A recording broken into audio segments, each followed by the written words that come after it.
തിരുവനന്തപുരത്തെ 2 പ്രവർത്തകന്മാരെ കൊലയ്ക്ക് കൊടുത്തവരാണ് ബി.ജെ.പിക്കാർ. 2 സ്വന്തം പാർട്ടി പ്രവർത്തകന്മാരെ കൊന്ന ആളുകൾക്ക് ഇപ്പോൾ അവരുടെ പ്രവർത്തകന്മാർ സ്ത്രീകളെ കയറി പിടിക്കാൻ നടക്കുകയാണ്. വീടുകളിലേക്ക് വോട്ട് ചോദിച്ചു വന്ന് അതിന്റെ മറവിൽ, വോട്ടഭ്യർത്ഥനയുടെ മറവിൽ ഇത്തരത്തിൽ അവർ സ്ത്രീകൾക്ക് നേരെ അതിക്രമണം നടത്തുമ്പോൾ അംഗീകരിച്ചു കൊടുക്കാൻ തയ്യാറല്ല. സ്ത്രീകളെ അണിനിരത്തി കേരളം പ്രതിരോധിക്കുമെന്ന കാര്യത്തിൽ തർക്കമില്ല. ബി.ജെ.പി അക്കാര്യത്തിൽ ഒരു സംശയവും അവർക്ക് വേണ്ട. കേരളത്തിലെ സ്ത്രീകൾ ഇതിനെ പ്രതിരോധിക്കും.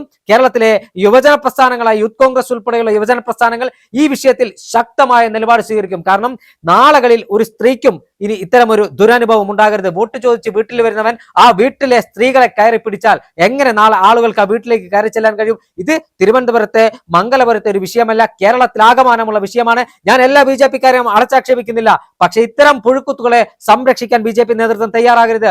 ഇത്തരം ഞരമ്പ് രോഗികളെ പാർട്ടിയിൽ നിന്ന് പുറത്താക്കണം. ഇവർക്കെതിരെ മാതൃകാപരമായ നടപടി സ്വീകരിക്കണം. അത് മാത്രം പോരാ, പോലീസ് ഇവനെ അറസ്റ്റ് ചെയ്യണം. അറസ്റ്റ് ചെയ്ത് നിയമം അനുശാസിക്കുന്ന പരമാവധി ശിക്ഷ ഇവന് കിട്ടണം.